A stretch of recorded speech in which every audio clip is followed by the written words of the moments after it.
내가 당신의 남편이에요. 26년을 함께 살았잖아요. 아니에요.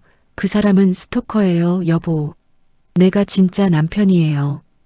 2024년 11월 서울 강남의 한 병원 복도. 영희는 두 남자 사이에 서 있었습니다. 아니, 정확히는 끼어 있었습니다. 두 남자 모두 자신이 진짜 남편이라고 주장했습니다.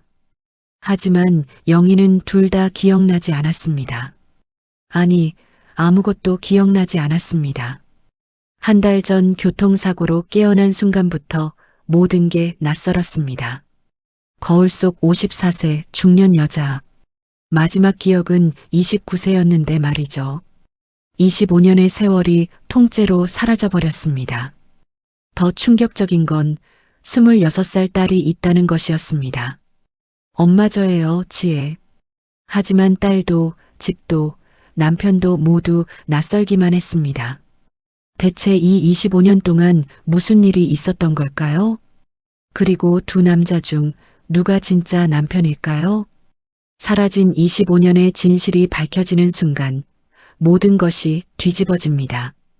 이야기를 시작하기 전에 구독과 좋아요 부탁드립니다. 여러분의 작은 응원이 더 많은 감동적인 이야기를 전하는 힘이 됩니다. 한 달 전 김영희는 눈을 떴습니다. 새하얀 천장, 소독약 냄새, 삐삐 소리를 내는 심전도 기계. 병원이었습니다. 여보, 깨어났어? 낯선 목소리였습니다. 아니, 낯선 게 맞나요? 영희는 알 수 없었습니다. 모든 게 안개 속처럼 뿌옇게 느껴졌으니까요. 문이 열리며 한 남자가 들어왔습니다. 187cm의 키에 은발이 멋진 중년 신사. 고급스러운 캐시미어 코트를 걸친 그는 근심 어린 얼굴로 영희에게 다가왔습니다. 의사 선생님이 깨어날 거라고 했는데 정말 다행이야. 남자는 영희의 손을 잡았습니다.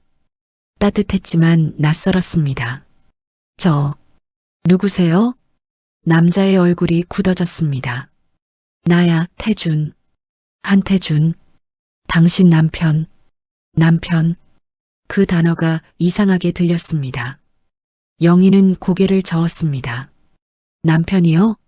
전 결혼 안 했는데요. 저 아직 29살이고. 태준의 표정이 더욱 어두워졌습니다. 그는 잠시 망설이다가 조심스럽게 말했습니다. 여보, 지금 몇 년도인지 알아? 1999년이요. 12월 17일쯤. 태준이 깊은 한숨을 쉬었습니다. 지금은 2024년이야. 11월. 영희는 웃었습니다. 농담이라고 생각했으니까요. 하지만 태준은 웃지 않았습니다. 교통사고였어. 한 달 전에 머리를 심하게 다쳤고 의사 선생님이 기억상실 가능성을 말씀하셨어. 말도 안 돼요. 당신은 54살이야, 여보. 우리는 26년 전에 결혼했고. 영희는 손을 뿌리쳤습니다. 그리고 침대 옆 거울을 봤습니다. 비명이 나올 뻔했습니다. 거울 속에는 50대 중반의 여자가 있었습니다. 주름진 눈과 처진 볼, 회색이 섞인 머리카락. 이건 자신이 아니었습니다. 아니야. 이건 내가 아니야. 영희는 손으로 얼굴을 만졌습니다. 거울 속 여자도 똑같이 움직였습니다. 현실이었습니다. 25년. 20대의 청춘이 통째로 사라져버렸습니다. 일주일 후 영희는 퇴원했습니다. 태준이 데려간 곳은 청담동의 대저택이었습니다. 3층 단독주택에 정원까지 딸린 300평 규모였습니다. 여기가 우리 집이에요? 응. 10년 전에 샀어. 당신 명의로. 현관문을 열고 들어서자 럭셔리한 인테리어가 눈에 들어왔습니다. 대리석 바닥, 크리스탈 샹들리에 값비싼 그림들. 마치 드라마 속 부잣집 같았습니다. 2층이 우리 방이야. 천천히 구경해. 영희는 계단을 올라갔습니다. 복도 벽에는 사진들이 가득 걸려 있었습니다. 결혼사진. 젊은 시절의 영희와 태준이 웨딩드레스와 턱시도를 입고 웃고 있었습니다. 날짜는 1998년 5월 15일. 그 옆에는 임신한 영희의 사진. 배가 불룩한 모습이 신기하면서도 낯설었습니다. 그리고 아기를 안은 사진들. 돌잔치, 유치원 입학식, 초등학교 운동회. 25년의 세월이 사진 속에 고스란히 담겨 있었습니다. 하지만 영희는 그 어떤 순간도 기억나지 않았습니다. 엄마. 뒤에서 목소리가 들렸습니다. 젊은 여자가 서 있었습니다. 20대 중반으로 보였습니다. 영희를 닮은 미모에 긴 생머리. 하지만 표정은 차갑고 건조했습니다. 저, 한지혜예요. 엄마 딸. 영희는 그 단어를 받아들일 수 없었습니다. 어떻게 자신에게 26살 딸이 있을 수 있죠? 자신의 마지막 기억 속에서는 임신한 적도 없는데. 몇 살이에요? 26살이요. 올해 의대본과 4학년. 지혜는 감정 없는 목소리로 대답했습니다. 마치 낯선 사람에게 말하듯이요. 아빠가 말씀하셨어요. 엄마가 기억을 잃으셨다고. 괜찮아요. 천천히 회복하시면 돼요. 지혜는 그렇게 말하고는 돌아서서 자기 방으로 들어갔습니다. 딸인데도 포옹도 눈물도 없었습니다. 영희는 당황스러웠습니다. 뭔가 이상했습니다. 그날 밤 태주는 영희에게 모든 걸 보여줬습니다.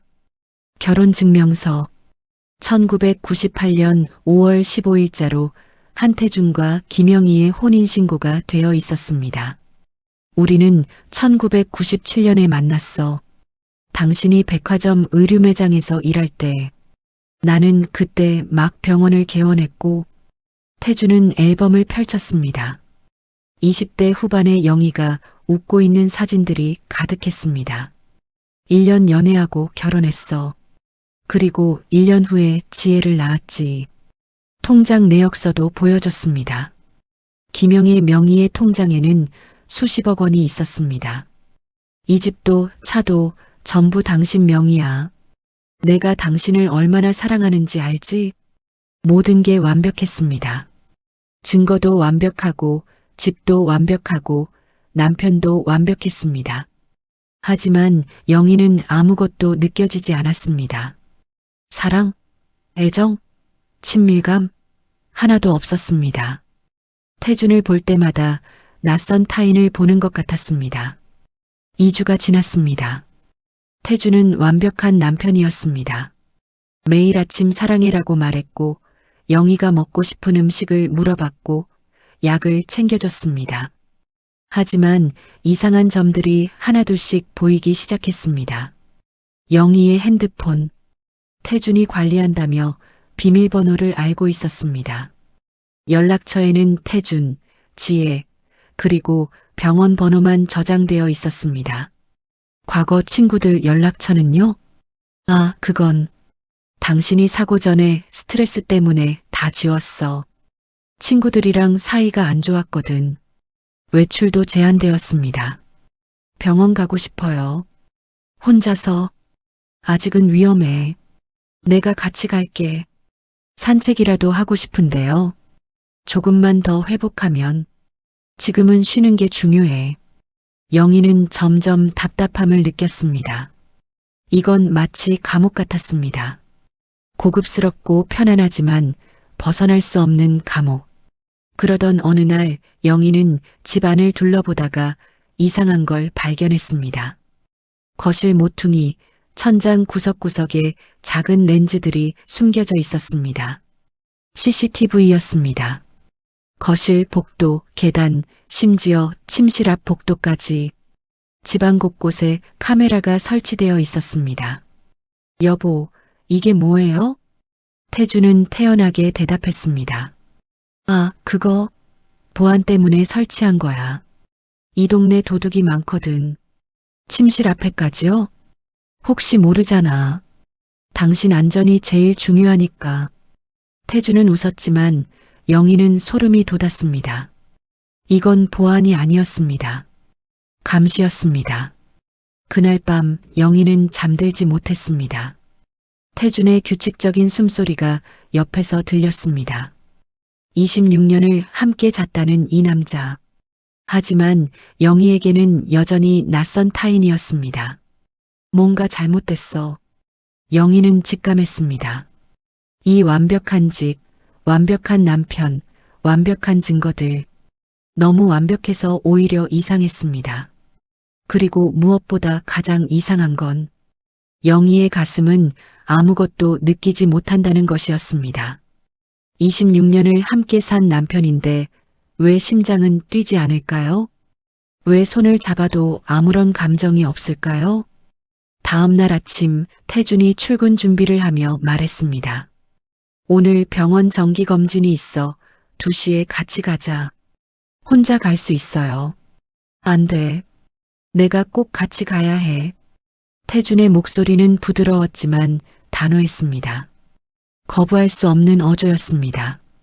오후 2시 두 사람은 병원에 도착했습니다. 진료를 마치고 복도를 걷는데 갑자기 누군가 영희를 불렀습니다.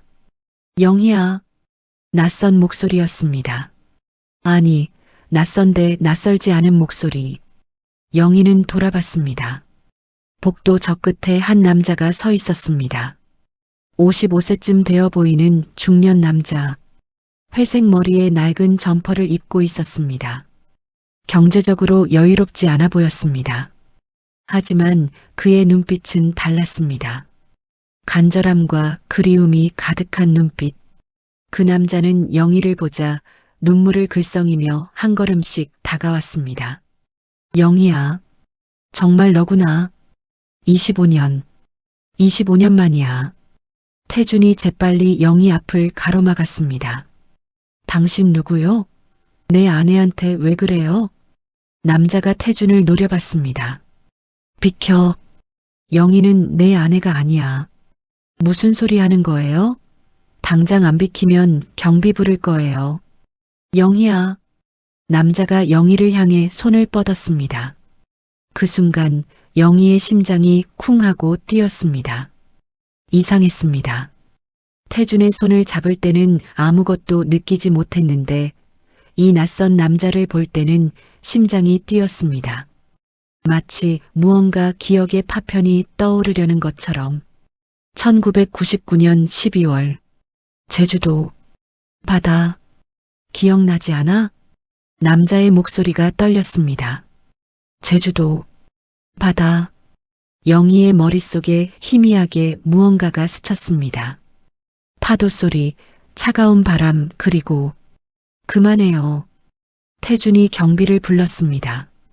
2명의 경비원이 달려와 남자를 제지했습니다. 영희야, 나야 상철이. 이상철. 남자는 끌려가면서도 계속 영희를 불렀습니다. 한태준은 거짓말쟁이야. 1999년에 무슨 일이 있었는지 기억해봐. 닥쳐요. 태준이 소리쳤습니다. 남자는 경비에게 끌려 사라졌습니다. 하지만 영희는 그 자리에 얼어붙어 있었습니다. 이상철.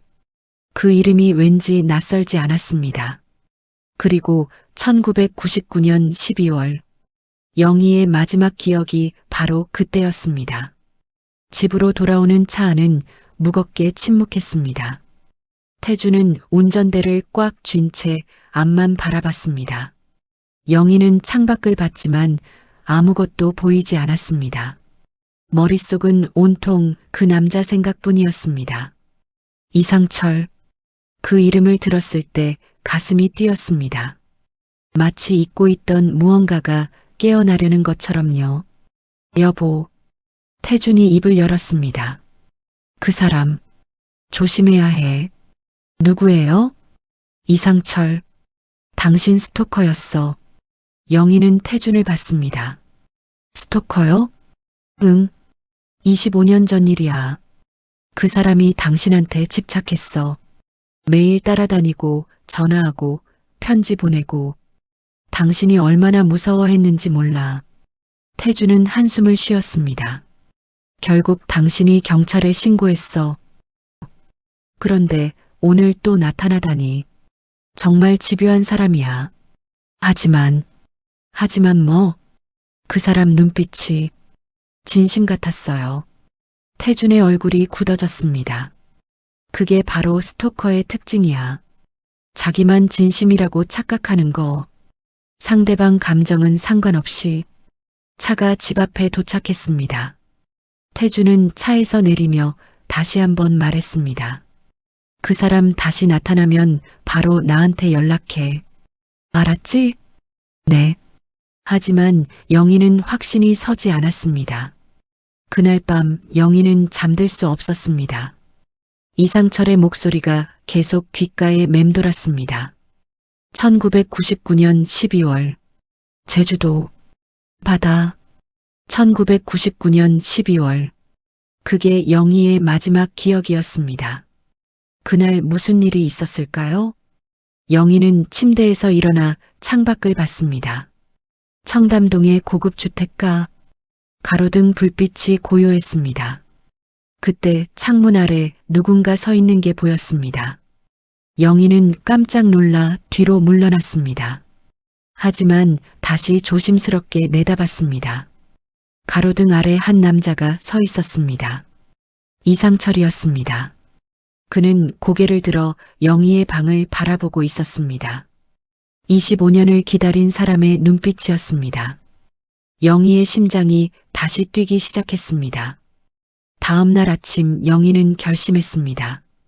태준이 출근하고 지혜가 학교에 간 후 영희는 몰래 집을 나섰습니다. 처음으로 혼자 외출하는 것이었습니다. CCTV가 걱정되었지만 진실을 알아야 했습니다. 영희는 어젯밤 이상철이 서 있던 곳으로 갔습니다. 그는 여전히 거기 있었습니다. 벤치에 앉아 영희의 집을 바라보고 있었습니다. 저기요. 영희가 조심스럽게 다가가자 이상철이 깜짝 놀라 일어났습니다. 영희야, 당신 정말 날 아는 거예요? 이상철의 눈에 눈물이 고였습니다. 25년을 기다렸어. 내가 기억 못한다는 건 알아. 하지만 포기할 수 없었어. 저 좀 따라올래요? 이야기하고 싶어요. 두 사람은 조용한 카페로 갔습니다. 이상철은 낡은 가방에서 뭔가를 꺼냈습니다. 오래된 다이어리였습니다. 이게 뭐예요? 25년간의 기록이야. 널 찾기 위해 쓴 일기. 영희는 다이어리를 펼쳤습니다. 첫 페이지에는 이렇게 적혀 있었습니다. 1999년 12월 17일.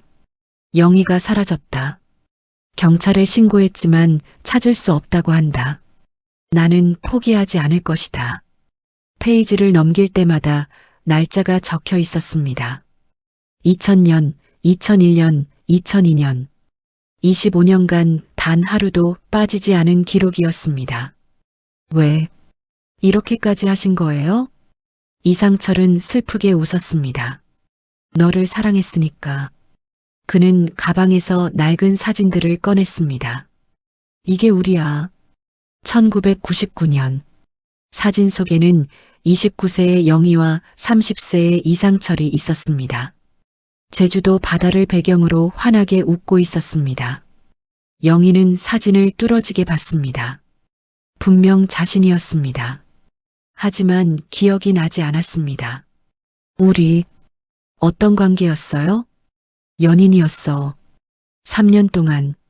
그리고 1999년 크리스마스에 약혼할 예정이었어. 이상철이 주머니에서 작은 상자를 꺼냈습니다. 낡은 반지 상자였습니다. 상자를 열자 약혼 반지가 들어 있었습니다. 다이아몬드는 작았지만 정성스럽게 보관되어 있었습니다. 내가 3개월 월급 모아서 산 반지야. 12월 24일에 줄 예정이었어. 크리스마스 이브에. 영희의 손이 떨렸습니다. 그런데 12월 17일 내가 갑자기 사라졌어. 그날 우리 저녁 약속이 있었는데 넌 나타나지 않았어. 전화도 안 받고 집에도 없었어. 이상철의 목소리가 떨렸습니다. 나는 미쳤어. 경찰에 신고했지만 성인 실종은 쉽게 찾아주지 않더라. 사설탐정도 고용했어. 전국을 돌아다녔어. 하지만 널 찾을 수 없었어. 그럼 25년 동안 계속? 응, 포기할 수 없었어. 내가 살아있는 한 널 찾을 거라고 다짐했어. 이상철은 또 다른 사진을 꺼냈습니다. 그러다 3년 전 청담동에서 널 봤어. 한태준이란 남자와 함께 고급차를 타고 있더라. 나는 너한테 다가갔지만 넌 날 못 알아봤어. 3년 전에요? 응. 그때부터 계속 지켜봤어. 내가 어디 사는지, 어떻게 사는지. 그리고 알게 됐어.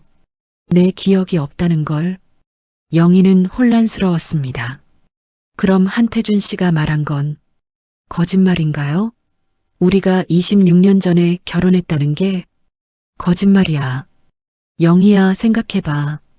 1998년에 너랑 한태준이 결혼했다면 나랑 1999년까지 연애할 수 있었겠어?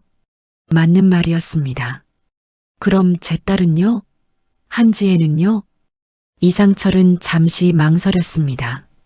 영희야, 1999년 12월 내가 사라지기 직전에 넌 나한테 말했어. 뭐라고요? 임신했다고. 영희는 숨이 멎었습니다. 우리 아기를 가졌다고. 8주 차라고 했어. 그래서 우리 서둘러 결혼하기로 했던 거야. 이상철의 눈에서 눈물이 흘렀습니다. 영희야, 한지혜. 그 아이는 내 딸일 수도 있어. 영희는 충격에 말문이 막혔습니다. 1999년 12월에 임신 8주면 2000년 여름쯤 출산했을 거야. 한지혜가 1998년생이라고 했지? 네. 그럼 나이가 맞아. 26살. 영희는 머리가 복잡했습니다. 태주는 지혜가 1998년생이라고 했습니다. 하지만 만약 상철의 말이 맞다면 DNA 검사를 해봐. 상철이 간절하게 말했습니다. 한지혜가 한태준의 친딸인지 확인해봐. 그럼 누가 거짓말하는지 알 수 있어. 영희는 카페를 나와 집으로 돌아가는 길이었습니다. 머릿속이 복잡했습니다. 상철의 말이 사실일까요? 아니면 태준의 말이 사실일까요? 그때 뒤에서 차 한 대가 천천히 따라오는 게 느껴졌습니다. 영희는 뒤를 돌아봤습니다. 검은색 세단이었습니다. 창문이 선팅되어 있어 안이 보이지 않았습니다. 영희는 걸음을 빨리 했습니다. 차도 속도를 높였습니다. 무서웠습니다. 영희는 뛰기 시작했습니다. 그때 차가 멈추더니 창문이 내려갔습니다. 엄마, 한지혜였습니다. 지혜야, 어디 갔다 오세요? 아빠가 CCTV 보고 난리 났어요. 영희는 숨을 몰아쉬었습니다. 그냥 산책. 혼자요? 아빠가 안 된다고 했잖아요. 지혜의 목소리는 차갑고 건조했습니다. 타세요. 집에 가요. 영희는 차에 탔습니다. 지혜는 아무 말 없이 운전했습니다. 잠시 후 지혜가 조심스럽게 물었습니다. 엄마, 누구 만나고 오셨어요? 아무도 안 만났어. 거짓말하지 마세요. 지혜가 차를 세웠습니다. 그리고 영희를 똑바로 봤습니다. 이상철 씨, 만나셨죠? 영희는 놀라서 지혜를 봤습니다. 어떻게? 제가 봤어요. 카페에서 나오시는 거. 지혜의 눈빛이 복잡했습니다. 엄마, 그 사람 말 믿으시면 안 돼요. 왜? 그 사람. 위험한 사람이에요. 아빠가 그랬어요. 내 아빠가 한 말만 믿어야 해? 영희는 처음으로 지혜에게 강하게 말했습니다. 나는 25년의 기억이 없어. 아무것도 모르는 상태야. 그런데 모두가 나한테 뭘 믿어야 하는지 말해. 나는 내가 직접 확인하고 싶어. 지혜는 입술을 깨물었습니다. 엄마가 진실을 알게 되면 모든 게 무너질 수도 있어요. 지혜의 목소리가 떨렸습니다. 그래도 알고 싶어? 영희는 고개를 끄덕였습니다. 그래, 알고 싶어. 내 25년이 어떻게 사라졌는지, 내가 누구랑 결혼했는지, 너를 어떻게 낳았는지. 지혜는 한참을 침묵했습니다. 그리고 가방에서 봉투 하나를 꺼냈습니다. 이거 드릴게요. 이게 뭔데? 제 머리카락이요. DNA 검사하실 거잖아요. 영희는 놀라서 봉투를 받았습니다. 넌 알고 있었어? 지혜는 대답하지 않았습니다. 그저 눈물만 흘렸습니다. 엄마, 미안해요. 저도 겁쟁이였어요. 무슨, 제가 고등학교 2학년 때 학교에서 DNA 검사 실습을 했어요. 호기심에 아빠 머리카락이랑 제 머리카락으로 검사했죠. 지혜의 목소리가 떨렸습니다. 결과는 0%였어요. 유전자 일치율이. 영희는 숨을 멈췄습니다. 한태준은 제 생물학적 아버지가 아니에요. 침묵이 흘렀습니다. 그럼 넌 그걸 알고도? 무서웠어요. 아빠가 무서웠어요. 그리고 엄마는 항상 멍한 상태였어요. 마치 약에 취한 것처럼 제가 말해봤자 소용없을 것 같았어요. 지혜는 고개를 숙였습니다. 엄마가 사고 나고 기억을 잃으셨을 때 저는 이상하게 안도했어요. 이제 엄마가 진짜 제 엄마처럼 느껴질 수 있을까 싶어서. 지혜야. 하지만 틀렸어요. 엄마는 여전히 낯설었고 저도 여전히 외로웠어요. 영희는 지혜를 안아줬습니다. 처음으로 제대로 된 포옹이었습니다. 미안해. 엄마가 기억을 못해서. 아니에요. 엄마 잘못이 아니에요. 두 사람은 차 안에서 한참을 울었습니다. 집에 도착했을 때 태준이 현관에 서 있었습니다. 어디 갔다 왔어? 목소리는 부드러웠지만 눈빛은 차가웠습니다. 산책했어요. CCTV 확인했어. 혼자 나갔더라. 내가 위험하다고 했잖아. 저 어린애가 아니에요. 기억을 잃은 상태잖아. 위험해. 태준이 영희의 팔을 잡았습니다. 앞으로 혼자 나가지 마. 알았지? 영희는 팔을 뿌리쳤습니다. 나요. 아파요. 태준은 잠시 놀란 표정을 지었습니다. 하지만 곧 미소를 지었습니다. 미안. 걱정돼서 그랬어. 샤워하고 쉬어. 저녁 준비할게. 태준은 부엌으로 들어갔습니다. 영희는 2층 침실로 올라갔습니다. 그리고 가방에서 지혜가 준 봉투를 꺼냈습니다. 지혜의 머리카락. 영희는 화장실로 들어가 자신의 머리카락도 뽑았습니다. 내일 병원에 가서 DNA 검사를 의뢰할 것입니다. 그리고 진실을 알아낼 것입니다. 그때 핸드폰이 진동했습니다. 모르는 번호였습니다. 영희는 조심스럽게 받았습니다. 여보세요? 영희야, 나 상철이야. 어떻게 제 번호를? 카페에서 내 핸드폰 봤어. 번호 외웠어. 미안, 이렇게 연락해서. 상철의 목소리가 급했습니다. 영희야, 조심해. 한태준은 위험한 사람이야. 무슨 말이에요? 25년 전 내가 사라진 날. 한태준이 관련되어 있어. 확실한 증거는 없지만 내 직감이 그래. 증거 없이 어떻게. 내일 다시 만나자. 내가 25년간 모은 자료를 다 보여줄게. 조심해, 영희야. 제발. 전화가 끊어졌습니다. 영희는 창밖을 봤습니다. 달이 밝았습니다. 하지만 영희의 마음은 어두웠습니다. 대체 25년 전에 무슨 일이 있었던 걸까요? 그리고 누가 거짓말을 하고 있는 걸까요? 다음 날 아침 영희는 일찍 일어났습니다. 태주는 이미 출근한 상태였습니다. 식탁 위에는 메모가 있었습니다. 오늘 늦게 들어올 것 같아 저녁은 지혜랑 먹어 혼자 나가지 마 태준. 영희는 메모를 구겼습니다. 지혜는 학교에 갔고 집에는 영희 혼자였습니다. 절호의 기회였습니다. 영희는 가방을 챙겨 집을 나섰습니다. CCTV가 신경 쓰였지만 더 이상 감시당하며 살 수는 없었습니다. 약속 장소는 홍대 근처의 작은 중고 서점이었습니다. 이상철 헌책방이라는 낡은 간판이 걸려 있었습니다. 영희가 문을 열고 들어가자 책 냄새가 코를 찔렀습니다. 좁은 공간에 책들이 빼곡히 꽂혀 있었습니다. 영희야. 상철이 안쪽에서 나왔습니다. 그는 여전히 낡은 옷을 입고 있었지만 눈빛은 살아 있었습니다. 여기가 당신 가게예요? 응. 25년 전에 출판사 다니다가 내가 사라진 후에 일을 그만뒀어.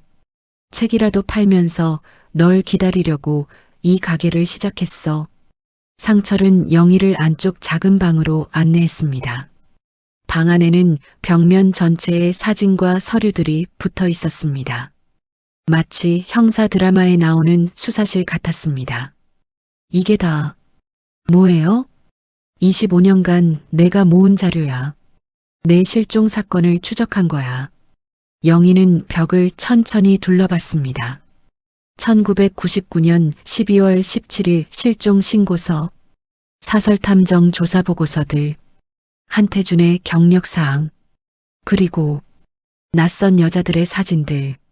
이 여자들은 누구예요? 한태준의 전 여자친구들이야. 상철이 사진을 가리켰습니다. 25년 전부터 조사했어. 한태준은 1990년대 초반부터 여러 여자들과 사귀었어. 그런데 이상한 패턴이 있더라. 무슨 패턴이요? 다들 가난하고 의지할 곳 없는 여자들이야. 부모 없거나 빚이 있거나 외로운 여자들. 그리고 상철은 또 다른 서류를 꺼냈습니다. 모두 실종되었어. 영희는 숨이 막혔습니다. 1992년 박미경 실종, 1994년 정수진 실종, 1997년 최은영 실종. 3명의 여자 사진이 벽에 붙어 있었습니다. 그리고 1999년 너. 4번째야. 영희는 뒷걸음질 쳤습니다. 하지만 저는 실종이 아니라 한태준이랑 결혼했잖아요. 정말 그럴까? 상철이 또 다른 서류를 보여줬습니다. 이게 한태준과 김영희의 혼인신고서야. 1998년 5월 15일자. 영희는 그 서류를 봤습니다. 분명 자신의 이름이 있었습니다. 근데 이상한 점이 있어. 상철이 돋보기로 서류를 확대했습니다. 서명이 위조야. 필적 감정을 의뢰했어. 이건 내 글씨가 아니야. 어떻게 확신해요? 상철이 낡은 편지를 꺼냈습니다.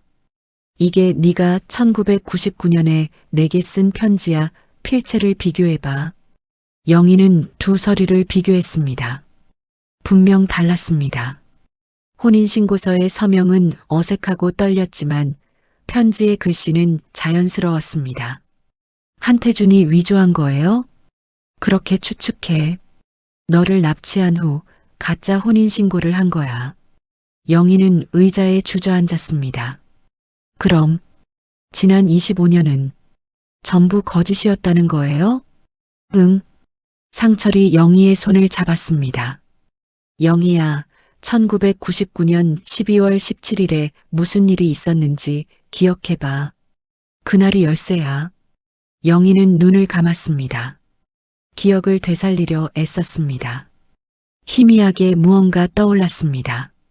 추운 겨울밤, 명동거리, 크리스마스 장식들, 그리고 병원에 갔어요. 병원? 맞아요.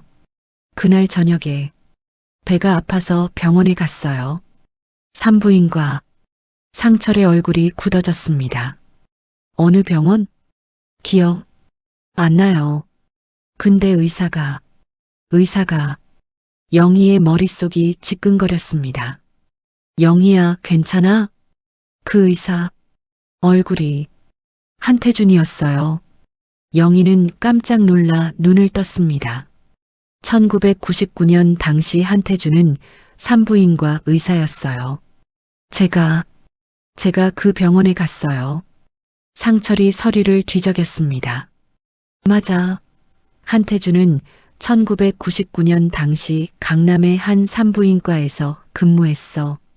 거기서 너를 만난 거야. 그 후로는 기억이 안 나요. 아마 그때 약물을 투여한 것 같아. 기억을 지우는 약.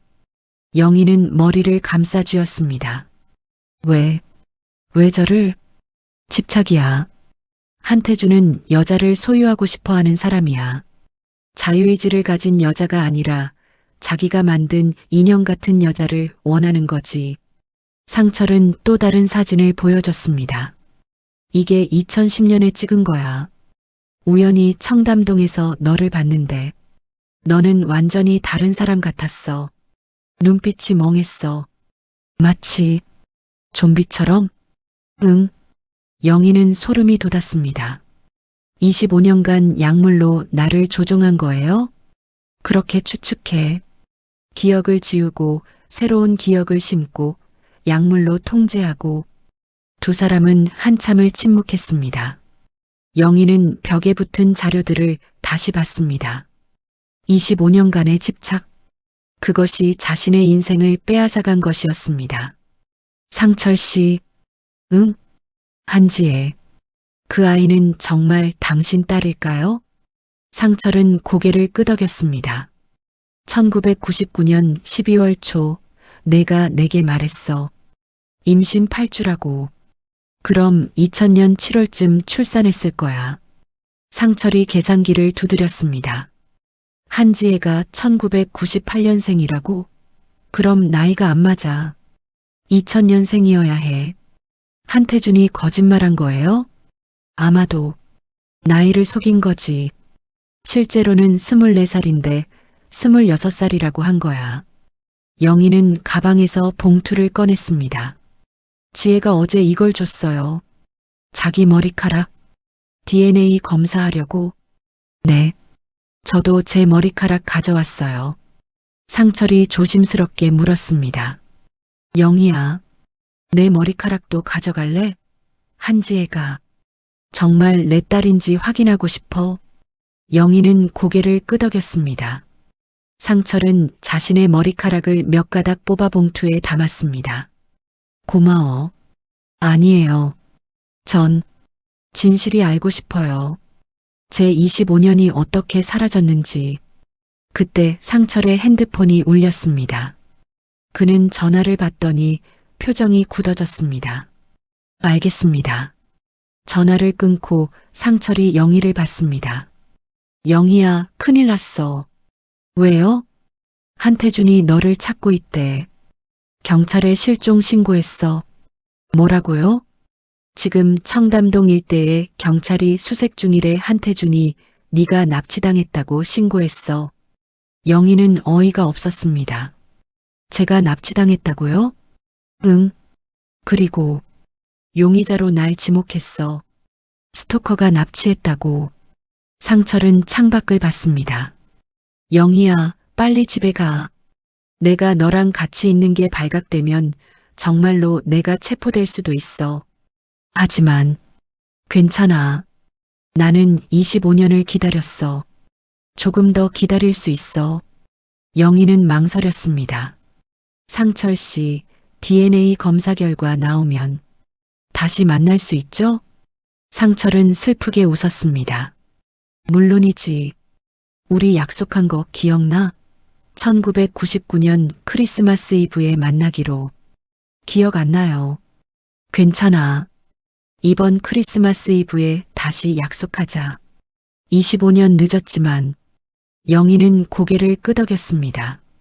상철은 영희를 조심스럽게 안아줬습니다.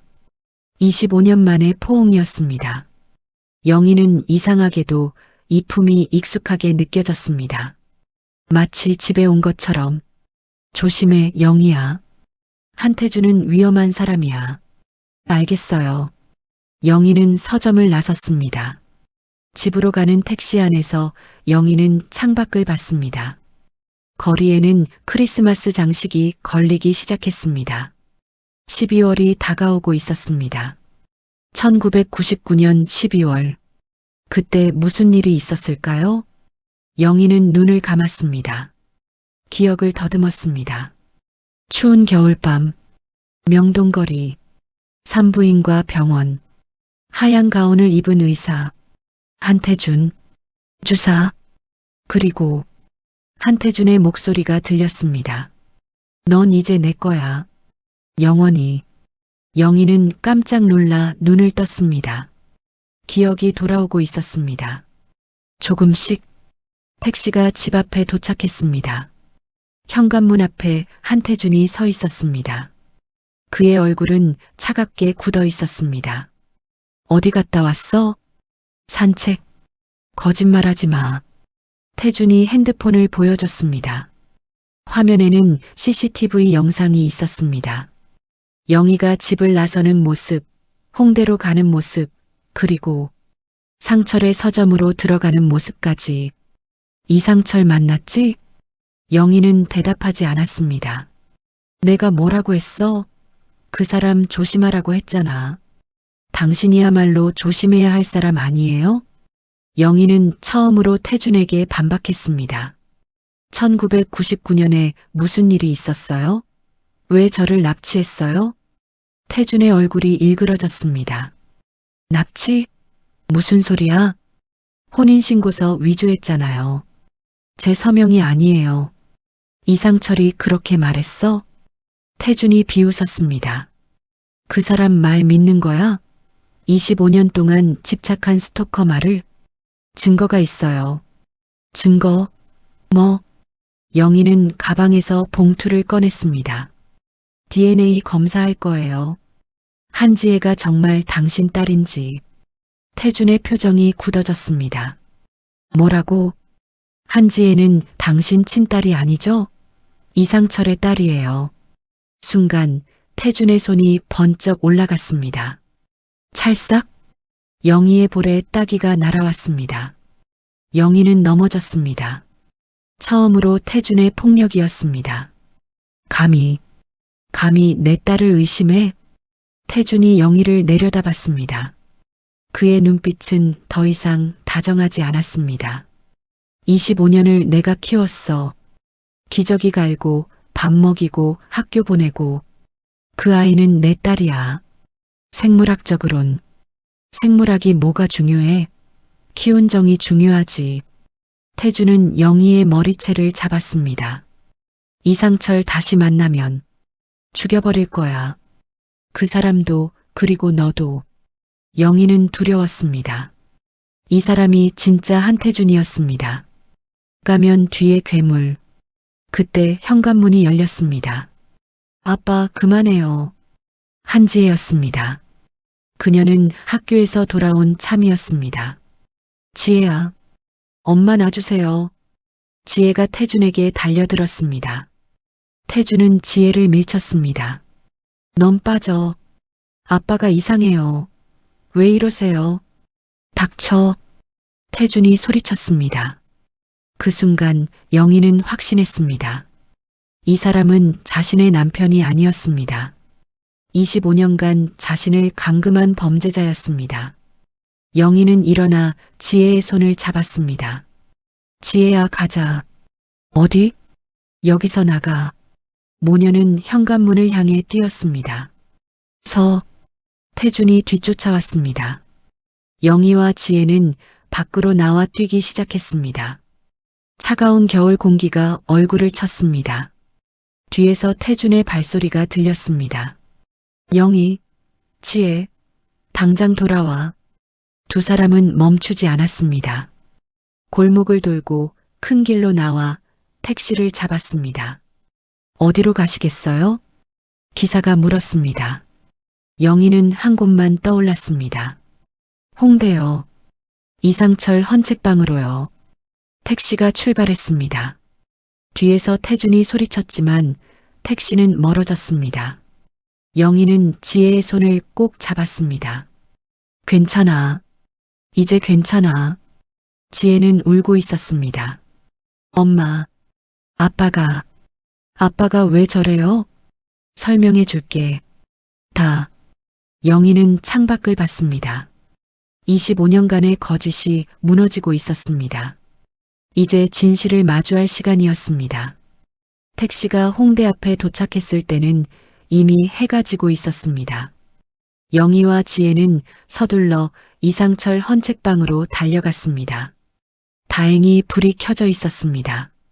상철 씨, 영희가 문을 두드리자 상철이 황급히 문을 열었습니다. 영희야, 무슨 일이야? 얼굴이 왜 그래? 상철은 영희의 부은 볼을 보고 깜짝 놀랐습니다. 한태준이 때렸어요. 뭐라고? 상철의 얼굴이 굳어졌습니다. 그는 영희와 지혜를 안으로 들였습니다. 지혜도 있네. 괜찮니? 지혜는 고개를 끄덕였지만 눈물을 멈추지 못했습니다. 상철 씨, 우리 여기 좀 있어도 될까요? 집에 못 가겠어요. 당연하지. 일단 안으로 들어와. 상철은 두 사람에게 따뜻한 차를 내줬습니다. 작은 방에 세 사람이 앉아 있었습니다. 어색하지만 이상하게 편안한 분위기였습니다. 지혜는 상철을 물끄러미 바라봤습니다. 아저씨, 저 본 적 있어요? 응. 내가 아기였을 때. 네. 상철이 오래된 사진 한 장을 꺼냈습니다. 병원 유리창 너머로 신생아를 바라보는 남자의 뒷모습이었습니다. 2000년 7월 15일. 내가 태어난 날. 나는 병원 밖에서 너를 봤어. 유리창 너머로. 지혜는 사진을 받아들었습니다. 왜? 안으로 들어오지 않으셨어요? 들어갈 수 없었어. 한태준이 경비를 세워놨거든. 나는 스토커로 신고된 상태였고 상철의 목소리가 떨렸습니다. 하지만 널 보고 싶었어. 내 딸인지도 모르지만 영희가 낳은 아이니까. 지혜의 눈에서 눈물이 흘렀습니다. 아저씨, 제 친아빠예요? DNA 검사를 해봐야 알겠지 하지만 나는 내가 내 딸이길 바래. 지혜는 울음을 터뜨렸습니다. 저도 그랬으면 좋겠어요. 아빠라고. 아니, 한태준은 저를 딸로 본 적이 없어요. 항상 소유물처럼 대했어요. 영희는 지혜를 안아줬습니다. 이제 괜찮아. 우리 함께 진실을 밝힐 거야. 밤 9시 상철은 라면을 끓여줬습니다. 세 사람은 좁은 방에서 라면을 나눠 먹었습니다. 청담동 저택의 고급 음식보다 이 라면이 더 따뜻하게 느껴졌습니다. 엄마, 지혜가 조심스럽게 입을 열었습니다. 제가 아는 게 더 있어요. 뭔데? 한태준 서재에 비밀 금고가 있어요. 지문 인식으로 열리는 거. 금고? 네. 한 번도 못 열어봤지만 거기 뭔가 중요한 게 있을 것 같아요. 상철이 몸을 앞으로 기울였습니다. 지문 인식이면 한태준만 열 수 있겠네. 아니요. 엄마 지문도 등록되어 있을 거예요. 왜? 만약을 대비해서요. 한태준은 항상 그랬어요. 엄마를 완전히 통제하면서도 동시에 엄마가 자발적으로 선택한 것처럼 보이게 만들었어요. 영희는 소름이 돋았습니다. 그럼 우리 집에 다시 가야 한다는 거네. 위험해. 상철이 반대했습니다. 한태준이 기다리고 있을 거야. 하지만 증거가 필요해요. 지혜가 말했습니다. 지금까지는 다 정황 증거뿐이에요. 확실한 증거가 있어야 경찰도 움직이고 법적으로도 싸울 수 있어요. 맞는 말이었습니다. 영희는 결심했습니다. 가야겠어요. 오늘 밤에 내가 같이 갈게. 상철이 일어섰습니다. 아니요. 상철 씨는 여기 있어요. 지혜랑 단둘이 갈게요. 너무 위험해. 한태준은 지혜한테는 함부로 안 해요. 적어도 밖에서 사람들이 볼 때는. 영희는 핸드폰을 꺼냈습니다. 제가 핸드폰으로 상철 씨한테 계속 연락할게요. 위험하면 바로 경찰 불러주세요. 상철은 망설이다가 고개를 끄덕였습니다. 알았어. 하지만 정말 조심해. 밤 11시 영희와 지혜는 청담동 집 앞에 도착했습니다. 집은 어두웠습니다. 불이 꺼져 있었습니다. 한태준 없는 것 같은데? 아니에요.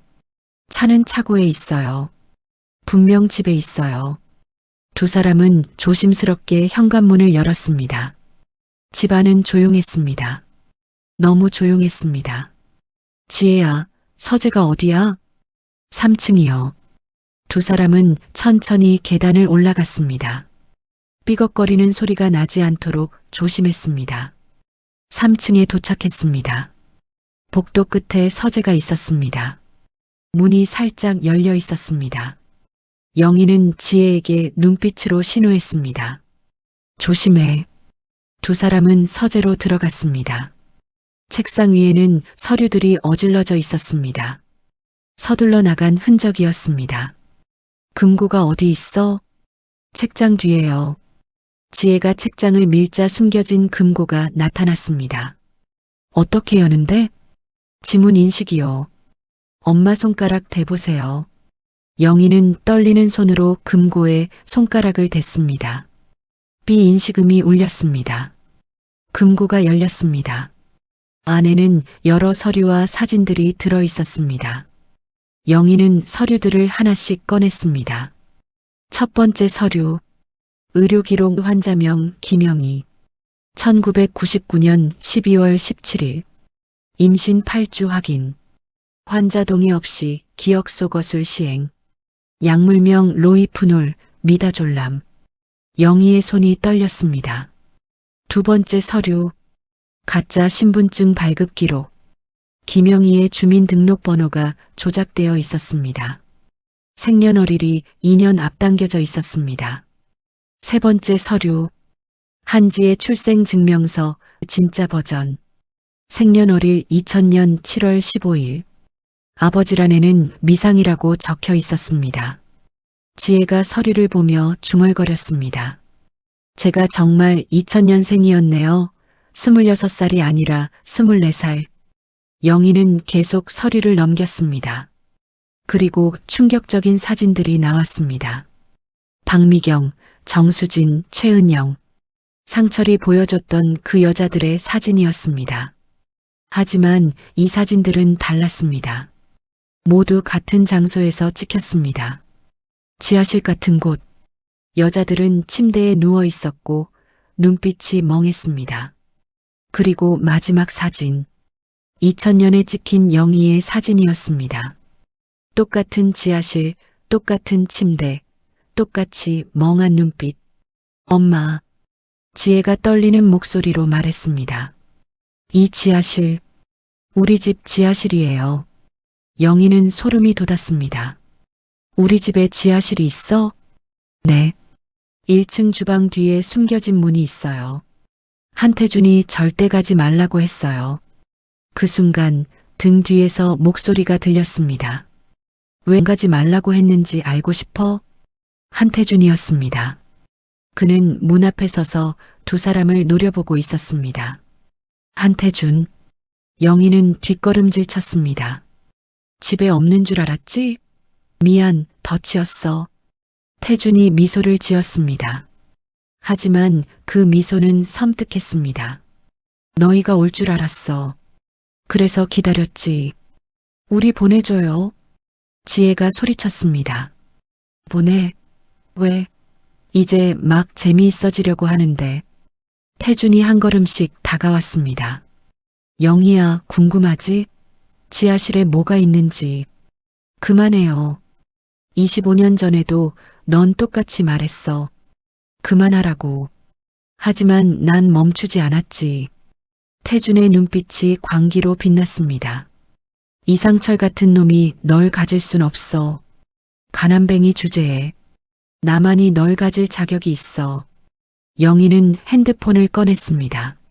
하지만 태준이 더 빨랐습니다. 그는 영희의 손에서 핸드폰을 낚아챘습니다. 전화하려고? 이상철한테? 태준은 핸드폰을 바닥에 내동댕이 쳤습니다. 액정이 깨졌습니다. 엄마. 지혜가 영희를 감싸 안았습니다. 비켜, 지혜야. 넌 내 딸이잖아. 아니에요. 전 당신 딸 아니에요. 지혜가 소리쳤습니다. DNA 검사 결과 받았어요. 0%였어요. 당신은 제 아빠가 아니에요. 태준의 얼굴이 일그러졌습니다. DNA가 뭐가 중요해? 내가 널 키웠어. 키운 게 아니라 감금한 거죠. 엄마도 저도. 순간 태준이 서재 서랍에서 뭔가를 꺼냈습니다. 주사기였습니다. 25년 전에 효과가 좋았어. 한 방이면 기억이 깨끗하게 지워지지. 태준이 주사기를 들고 다가왔습니다. 영희야, 미안. 다시 한번 잊어야겠어. 이번엔 더 완벽하게. 안 돼. 지혜가 태준에게 달려들었습니다. 지혜야. 영희도 함께 태준을 막으려 했습니다. 세 사람이 뒤엉켜 넘어졌습니다. 주사기가 바닥에 떨어졌습니다. 영희는 주사기를 집으려 했지만 태준이 더 빨랐습니다. 태준이 영희의 팔을 붙잡았습니다. 나요. 가만 있어. 태준이 주사기를 영희의 팔에 대려는 순간 쾅! 문이 부서지며 누군가 들어왔습니다. 이상철이었습니다. 그리고 그 뒤에 경찰들이 따라 들어왔습니다. 경찰이다. 꼼짝 마. 태준은 놀라 주사기를 떨어뜨렸습니다. 경찰들이 재빨리 태준을 제압했습니다. 한태준, 당신은 불법 감금, 강제 약물 투여, 문서 위조 혐의로 체포한다. 경찰이 태준에게 수갑을 채웠습니다. 태준은 끌려가면서도 영희를 노려봤습니다. 영희야, 넌 내 거야. 25년이 내 거였어. 아니에요. 영희가 차갑게 말했습니다. 전 누구의 것도 아니에요. 제 자신의 것이죠. 태준은 경찰에게 끌려나갔습니다. 영희는 주저앉았습니다. 다리에 힘이 풀렸습니다. 상철이 달려와 영희를 안아줬습니다. 괜찮아? 다쳤어? 괜찮아요. 어떻게 알고 왔어요? 핸드폰 신호가 갑자기 끊겨서 이상했어. 바로 경찰에 신고하고 달려왔지. 상철은 지혜도 안아줬습니다. 지혜야, 너도 괜찮니? 네. 무서웠어요. 세 사람은 서로를 꼭 안았습니다. 25년 만에 이루어진 진짜 가족의 포옹이었습니다. 경찰이 다가왔습니다. 부인, 지하실 확인이 필요합니다. 동행해 주시겠습니까? 영희는 고개를 끄덕였습니다. 네. 1층 주방 뒤 숨겨진 문을 열자 지하실로 가는 계단이 나타났습니다. 경찰과 함께 내려간 지하실은 작고 어두웠습니다. 그리고 그곳에는 침대 하나와 의료 장비들이 있었습니다. 벽에는 사진들이 붙어 있었습니다. 박미경, 정수진, 최은영, 그리고 영희. 경찰이 중얼거렸습니다. 이건 연쇄 범죄네요. 증거 확보팀 불러야겠습니다. 영희는 침대를 봤습니다. 저기서 25년을 잃어버렸습니다. 저기서 약물을 맞고 기억을 잃었습니다. 하지만 이제 끝났습니다. 악몽이 끝났습니다. 영희는 지하실을 나와 계단을 올라갔습니다. 상철과 지혜가 기다리고 있었습니다. 끝났어요. 이제 정말 끝났어요. 영희는 웃었습니다. 25년 만에 제대로 웃었습니다. 밖에서 크리스마스 캐럴이 들려왔습니다. 12월이었습니다. 25년 전 약속했던 크리스마스 이브가 다가오고 있었습니다.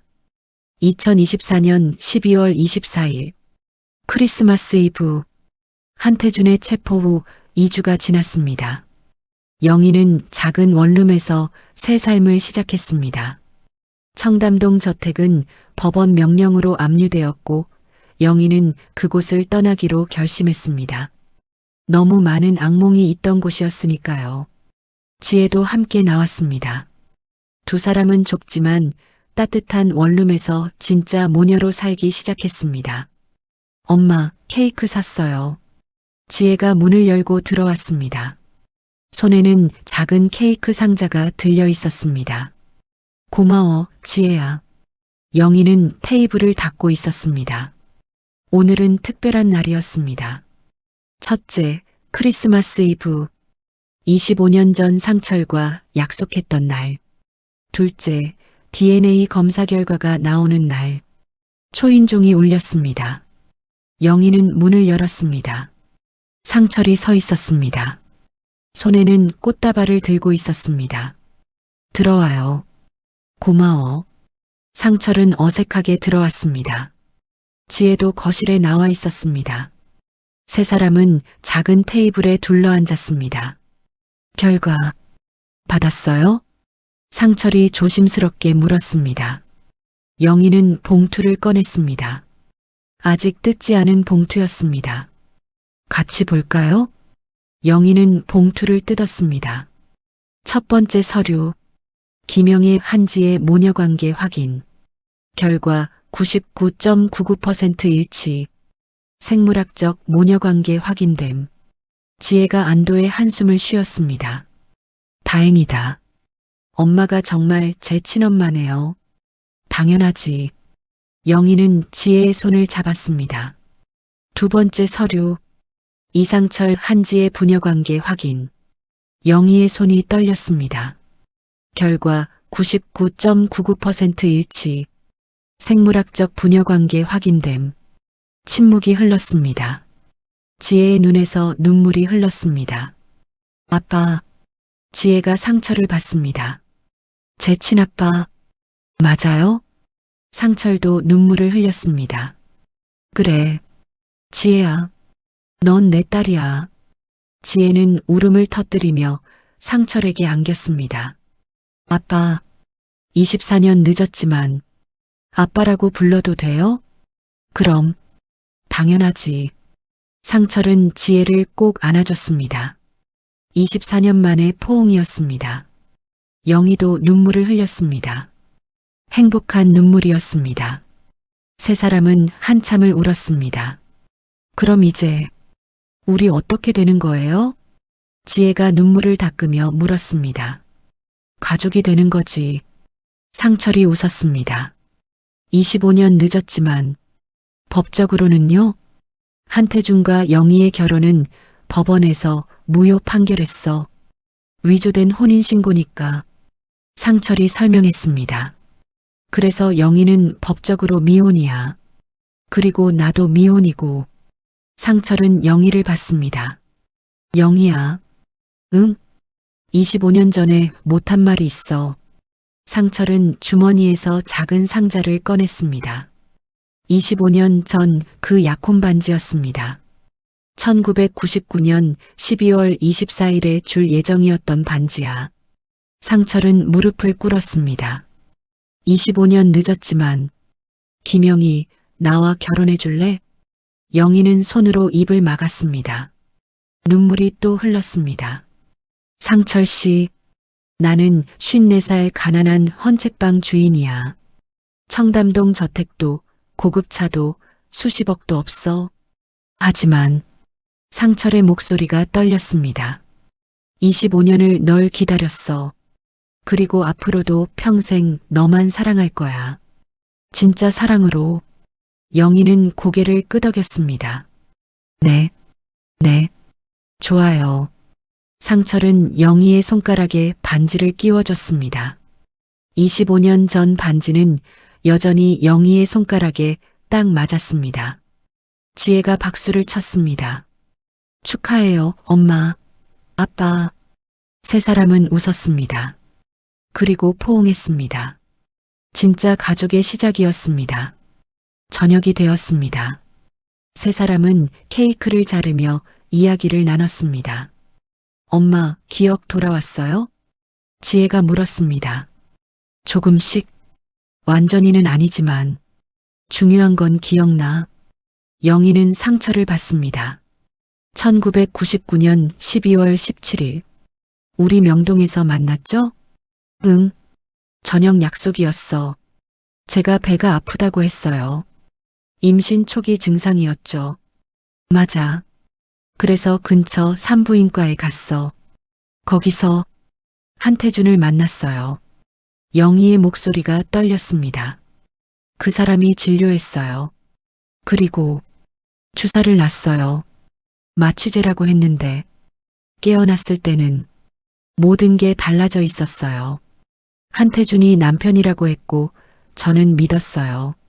다른 기억이 없었으니까. 영희는 눈물을 닦았습니다. 25년을 그렇게 잃었어요. 상철이 영희의 손을 잡았습니다. 이제 괜찮아. 끝났어. 한태준은 어떻게 됐어요? 지혜가 조심스럽게 물었습니다. 기소됐어. 불법 감금, 강제 약물 투여, 문서 위조, 그리고 상철이 숨을 깊게 들이쉬었습니다. 박미경, 정수진, 최은영, 3명의 실종 사건도 재수사 중이야. 증거가 지하실에서 발견됐거든. 그 여자들은 어떻게 됐을까요? 모르겠어. 하지만 경찰이 찾고 있어. 침묵이 흘렀습니다. 한태준은 최소 20년 이상 받을 거래. 당연하죠. 지혜가 차갑게 말했습니다. 그 사람은 우리 인생을 훔쳤어요. 밤 10시. 상철은 일어섰습니다. 슬슬 가봐야겠다. 조금 더 있다가요. 아니야. 너희 모녀끼리 시간 가져. 상철은 외투를 입었습니다. 영희가 현관까지 배웅했습니다. 상철 씨, 응? 고마워요. 25년을 기다려줘서 나야말로 고마워. 돌아와줘서 3개월 후 2025년 3월 서울 마포구청 혼인신고서 접수돼 이상철과 김영희가 서류를 제출했습니다. 축하드립니다. 공무원이 웃으며 말했습니다.